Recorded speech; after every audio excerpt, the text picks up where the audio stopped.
Bom, galera, hoje a gente vai ter um programa muito especial e o João Fidalgo, com o momento cultural Roda Livre, vai trazer um pouco dessa história dos 40 anos do Copersucar.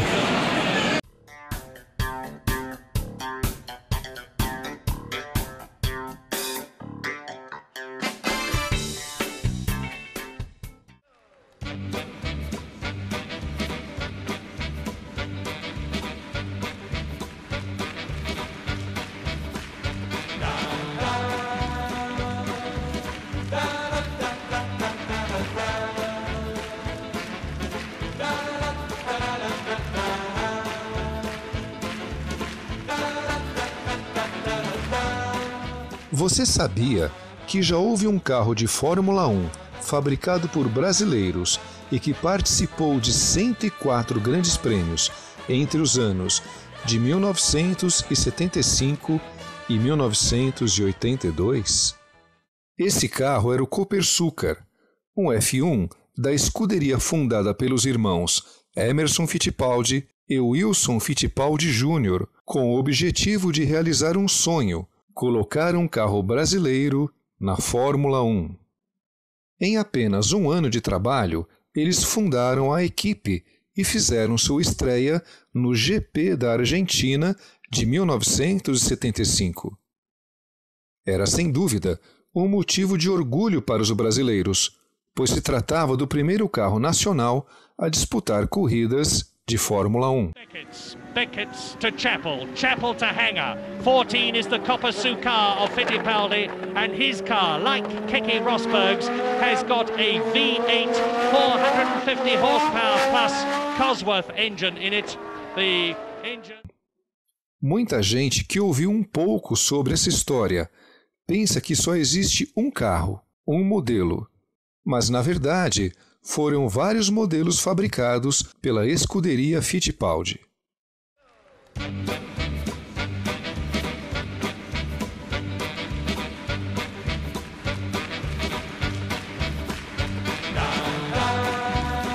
A escuderia obteve resultados muito positivos, embora não tenha vencido nenhuma das corridas.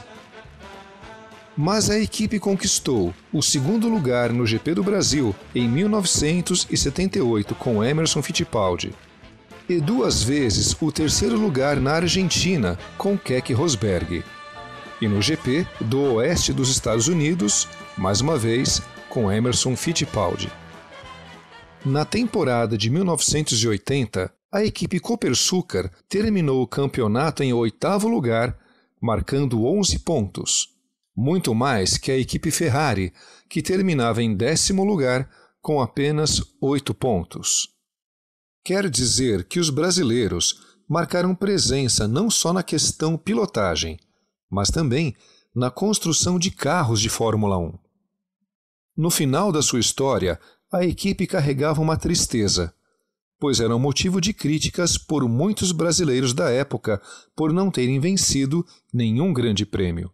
E os resultados positivos eram desconsiderados pela maior parte da opinião pública.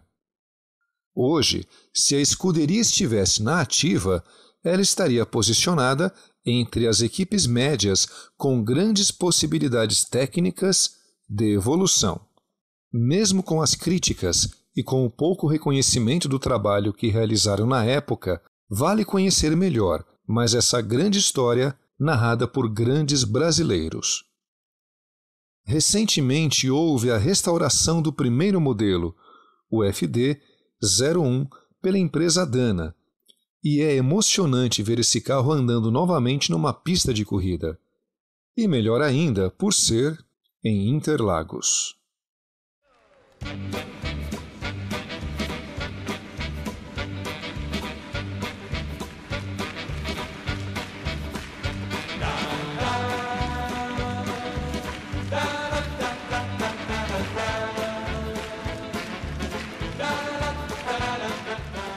Fittipaldi, Wilsinho.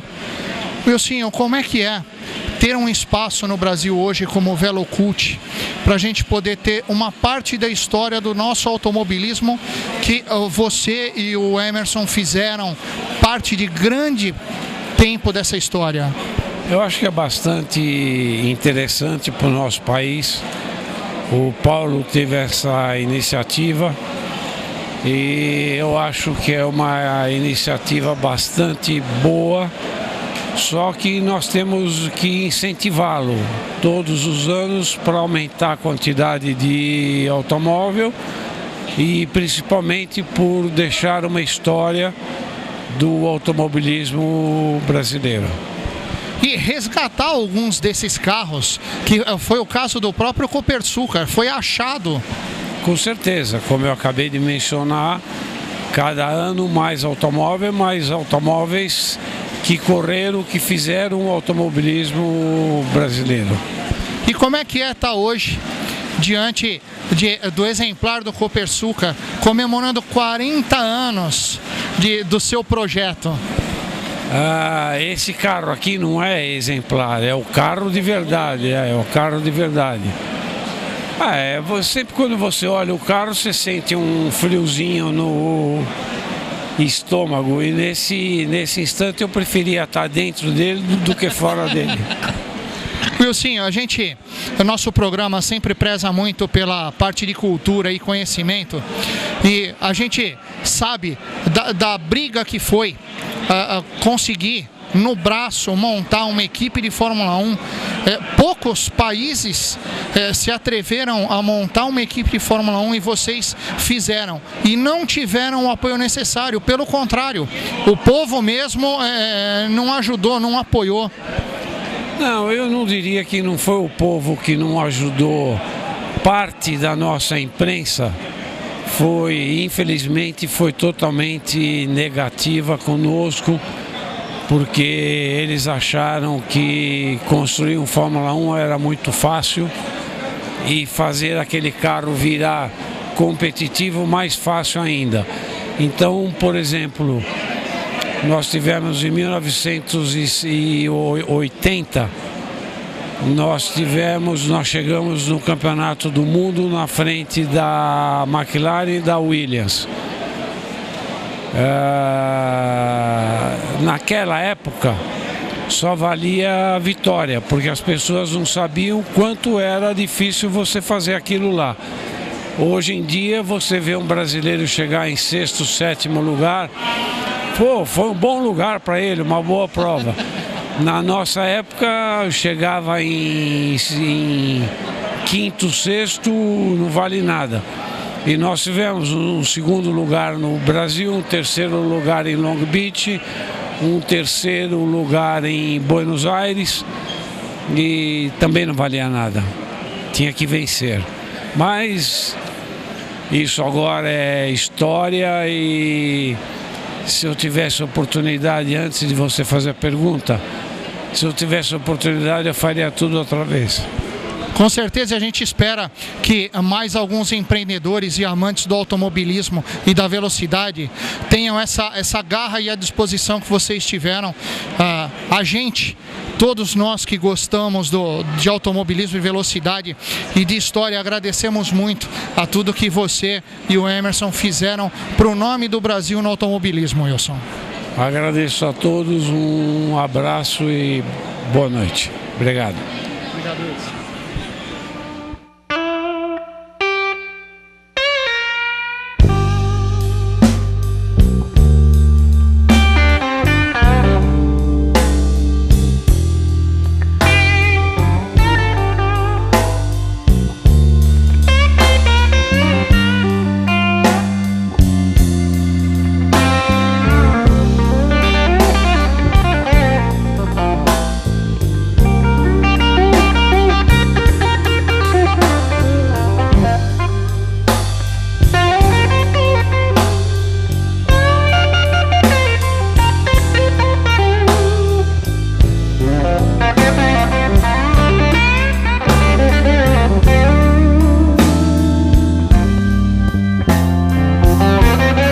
Bom, galera, hoje a gente está aqui na 6ª edição do Velocult, no Conjunto Nacional em São Paulo, com o organizador Paulo Solares. A gente, Paulo, primeiro agradecer por todo esse trabalho seu para trazer a memória do nosso automobilismo e as grandes personalidades para poder refrescar a memória dos nossos telespectadores, do nosso povo, que muito curtiu, mas às vezes cai no esquecimento, Paulo. E esse seu trabalho é fantástico. Bom, primeiramente, obrigado. Realmente é um trabalho que dá trabalho, né? Mas é um prazer a gente falar de automobilismo, porque o automobilismo é um dos esportes que mais glórias trouxe para o Brasil, mais vitórias. Tivemos uma equipe de Fórmula 1, um momento onde o Brasil teve no top mundial da tecnologia, que a Fórmula 1 é isso. Então, e nisso, vários grandes nomes, pilotos, que estão esquecidos. As pessoas realmente não se lembram dos grandes feitos do passado. E você sabe que um povo sem memória normalmente não tem um grande futuro. Então, mais do que nunca, é importante sabermos aquilo que fizemos para então nos orgulharmos e avançarmos. Sem dúvida, a gente sempre comenta que a gente precisa saber tudo o que foi no passado para entender o presente e poder pensar no futuro. Sem o passado, ninguém vai conseguir achar nada. E a gente tem que perder também essa mania que o pessoal tem de achar, poxa, mas tal piloto na atualidade não ganha a corrida, mas não é fácil assim. Todas as equipes, haja visto a própria Copersucar, ela foi à frente de algumas que hoje já foram consagradas, ganharam os campeonatos, e na época não recebeu o apoio da mídia suficiente para que desse continuidade. Bom, isso aí foi uma tristeza na época, porque o brasileiro aprendeu a gostar de automobilismo pelas vitórias que se seguiam de Emerson Fittipaldi, né? E a partir do momento que o Copersucar entrou e as vitórias não vieram, isso foi ruim, porque a imprensa, a mídia, ela não soube entender o que estava acontecendo. Então, praticamente achincalharam todo esse maravilhoso projeto, que hoje parece que está tendo bastante reconhecimento. É uma coisa que não se tinha, mas hoje parece que agora estão acordando através do trabalho que a gente está fazendo e tudo mais. Então, eu me sinto satisfeito, porque alguma coisa do que eu estou plantando está surtindo efeito. E você vê hoje uma festa bonita, estamos com o Hall da Fama, vários pilotos importantes aqui hoje para colocar suas mãos, eternizá-las no cimento, na pedra, né? Então é um prazer muito grande. E também com o retorno de uma categoria glamourosa do nosso automobilismo, que é os Opalas da Old Stock. Também estamos trabalhando em cima disso, né? Trazendo de volta um passado romântico, onde a emoção mandava nas provas, né? Então a Old Stock Race é um resgate de memória, é um museu que em funcionamento, né? E que provavelmente vai chamar de novo o público para os autódromos. É isso aí, galera. Vocês conheceram Paulo Solares, o organizador do Velocult, a quem a gente tem que agradecer muito e dar todo o apoio para que cada vez mais aumente a quantidade de carros, história e reconhecimento do público pelo grande trabalho que ele está fazendo aí para o nosso automobilismo.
Bom, galera, e a gente está aqui com Regina Calderoni.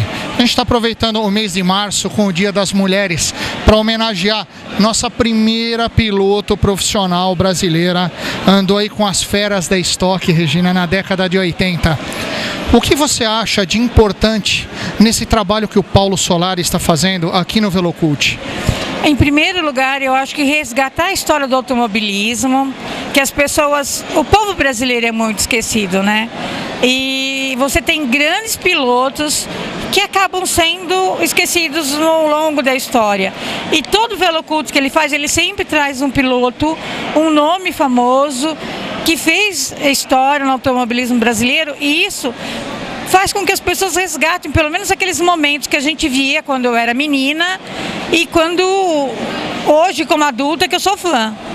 E como é que é quando o pessoal apresenta Regina Calderoni, a primeira piloto brasileira?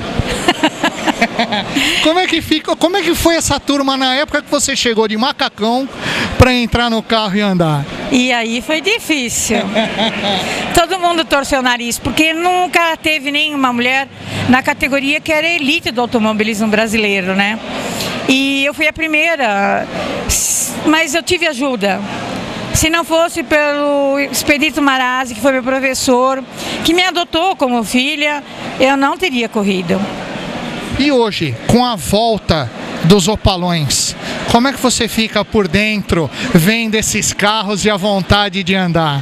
Eu estou montando um com calma agora, que vai ser cor-de-rosa, lilás, em tons de degradê, que quem desenhou foi a Camila Savelli. E eu estou montando com calma. Enquanto isso, em paralelo, eu estou correndo de kart vintage. Também uma boa história do nosso kart. O pessoal também acha que o kart começou aí na década de 80, mas não é, começou bem antes. 60, faz 50 anos que o Emerson Fittipaldi foi campeão com a primeira banheirinha. E vocês logo vão ver também no programa como é que é esses karts vintage. A gente vai curtir muito e a gente, mais uma vez, homenageia a nossa amiga Regina Calderoni. Mas vocês vão andar com a gente. Pode deixar, opa! Eu vou fazer a reportagem, eu quero ver. Mas tem que esperar a adrenalina baixar, não pode deixar o microfone vivo, não. Ah, mas enquanto eu estou fazendo a reportagem com vocês, quem vai tremer no volante é vocês? Então tudo bem.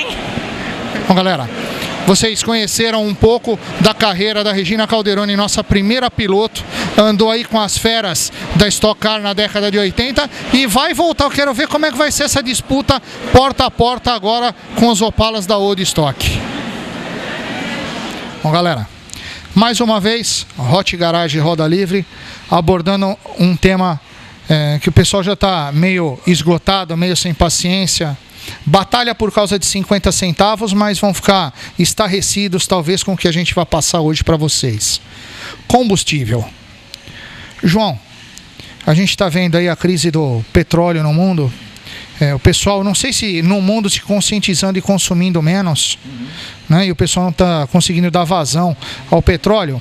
E o preço despencou 60% no mundo. No Brasil, além de não despencar, ainda veio uma carga aí de mais uns 11%, 12% com aumento de imposto. Além, é claro, do álcool na gasolina, que é 25%, e eles ainda estudam passar para 27% ou 28%. Como é que você enxerga esse tipo de conceito do nosso governo com o combustível? Olha, primeiro, eu queria lembrar um pouquinho o projeto Pro Álcool, que muita gente no começo falou mal, enfim, com razão ou sem razão, né? Mas acho que foi interessante em termos de meio ambiente. Mas a nossa gasolina, por mais que digam o contrário, que ela é uma gasolina top, que ela tem detergente, que ela é uma gasolina de primeiro mundo, não é bem assim. Ela tem muitos corrosivos dentro dela, o que implica em mais a manutenção do seu carro, perda de potência, etc., num preço muito elevado. Você mesmo comentou que em outros países a gasolina é muito mais barata do que aqui. E nós somos autossuficientes em petróleo, é isso mesmo? Eu tenho algumas dúvidas, né? Porque me parece que o nosso petróleo, ele é um pouco mais difícil de ser manufaturado e isso gera mais complicações para obter no final a gasolina. Mas se você obtém no final uma gasolina que não é a top e ainda assim é colocada uma série de aditivos, né, além dos corrosivos também álcool, eu sinceramente não vejo muita vantagem e acho uma disparidade esse preço com relação à qualidade do combustível. Sim, eu vou dar até um exemplo. O pessoal aí que mora na divisa da Argentina também costuma atravessar a fronteira, abastece lá e volta e economiza 50%. Mas espera aí, não é só 50%, tá, galera? Porque lá não tem a mistura com álcool. E não esqueça, você que tem seu carro a gasolina, se você tem 25% de álcool, a cada 4 tanques de gasolina que você abastece, você está pagando 1 de álcool no preço de gasolina.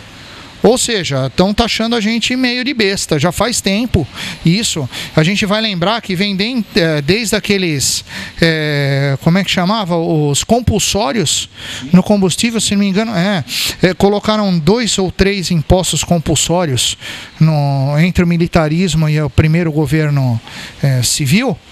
Né? E depois foram absorvidos, acabou o compulsório, foi absorvido e com aumento e vem a carga e a gente só segurando a onda com combustível de péssima qualidade, como você falou, aí começa a colocar corrosivos, aditivos, álcool, mais alguns, água, solvente, ou seja, a gente não está abastecendo gasolina, às vezes nem o cheiro. É que muitas vezes também esses aditivos são colocados durante o transporte. Então, me parece que não tem uma fiscalização rigorosa, né, quando o caminhão sai da refinadora até chegar no posto. E também a gente sabe que às vezes no próprio posto é feito isso, né, Marcos? A respeito de fiscalização, João, do petróleo, vou até citar uma coisa que é meio paralelo no assunto, né? Se tivesse um pouco de fiscalização, a gente não tinha essa roubalheira vergonhosa que aconteceu na Petrobras e que, aliás, mesmo depois de denunciado, continua, que é uma prova de incompetência e formação de quadro. Não, de tudo. Perdeu a noção e a vergonha na cara, é o que está acontecendo com a Petrobras. Só que o que acontece em contrapartida é que assim, o dinheiro vem de volta? Não. Quem vai pagar? A gente, de novo, a gente precisa criar uma outra alternativa. Tá? Há tempos atrás, há cerca de 3 anos atrás, eu conversei com o diretor de uma multinacional de veículos francesa e ela disse que a marca não é tão forte no Brasil porque não pode trazer a mecânica de lá de carro de passeio que é diesel. Não? Que o diesel de lá polui menos que a gasolina nossa aqui. Então, por que não pode? Não pode importar? Se pode importar, o carro tem que vir do jeito que é lá. Aí tem que adequar aqui, por quê? Porque se trouxer daquele jeito, vai gerar uma crise aqui dentro. Vai mostrar que o jeito que é feito aqui não é o correto. E a gente tem tecnologia, tem técnicos, tem profissionais, tem engenheiros suficientes. Aliás, eles levam os nossos para lá para fazerem coisas muito bem feitas e eles não utilizam esses profissionais aqui. A gente, nas últimas décadas, está acabando com o nosso país. Tá? E nós, como povo, como pessoa, temos que melhorar a nossa conduta, o nosso jeito de ser.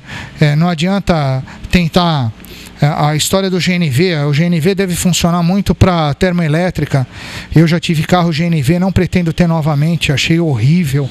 Tá? Perde muita potência, combustível é pobre, você cria N problemas aí de mecânica e depois se lasca com manutenção. E a questão do álcool, do projeto que nós tivemos, a gente também, numa matéria futura, o João vai trazer no momento cultural a história do Amaral Gurgel, tá? E a gente vai ver se consegue a matéria com o colecionador que tem o primeiro carro elétrico, 100% elétrico no mundo. Sabe quem fez? Um brasileiro. A gente que não tem patriotismo, um cara que faleceu com depressão, amargurado com a situação que foi colocada dentro do nosso país. Marcos, essa questão de patriotismo, cara, é uma coisa que mexe comigo, né?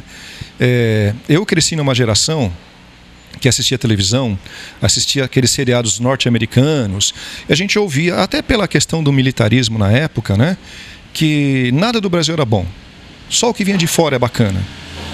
Poxa, não é bem assim. Amaral Gurgel, na minha opinião, foi um grande herói. né? Ele até tinha algumas reticências com relação ao pró-álcool, porque a preocupação dele era que muitas terras seriam usadas para plantar combustível e não alimento. Tá? Tudo bem, né? Mas a gente percebe que, como você falou, as pessoas são levadas daqui para fora porque não tem oportunidade aqui, né? Infelizmente, é um país que está focando outra coisa, que foca um esporte e não foca cultura. Professor, por exemplo, né? Poxa, sem professor não tem mais nada. Então, você que é um bom engenheiro, você teve um professor. Você que é um bom mecânico, um bom design, teve um professor, né? O que está acontecendo então, né? A Petrobras, por exemplo, era também motivo de orgulho. E hoje a gente olha para aquilo ali e fala, puxa vida, tão, como se diz, desmanchando, né? Tão canibalizando uma empresa que, poxa... Enfim. Essa história bagunça bastante. A gente vê hoje, voltando ao Gurgel, e o combustível, hoje todo mundo procurando uma alternativa para o meio ambiente, para não poluir o meio ambiente. E nós tivemos aqui o primeiro cara que colocou um carro elétrico no mundo. A tecnologia está chegando agora. E nós, em 1984, 85, o carro foi feito, o protótipo, em 86, se não me falha a memória. Mas eu vou averiguar isso direito. Foi em 86 nós já tínhamos. Só que, vamos chamar, esse grupo petroleiro impediu, retalhou a fábrica Gurgel e quem sabe até a nossa posição, que talvez hoje seríamos uma das maiores indústrias automobilísticas do mundo e não a maior montadora de carros do mundo, porque nós não fabricamos carro, né? Infelizmente. Por isso a gente tem que voltar. A gente vai ter agora, logo vem o Miura 2. Maravilha. E a gente vai trazer mais um bom empreendedor. O Alexandre vai, espero que toque fundo mesmo aí, porque é muito bacana.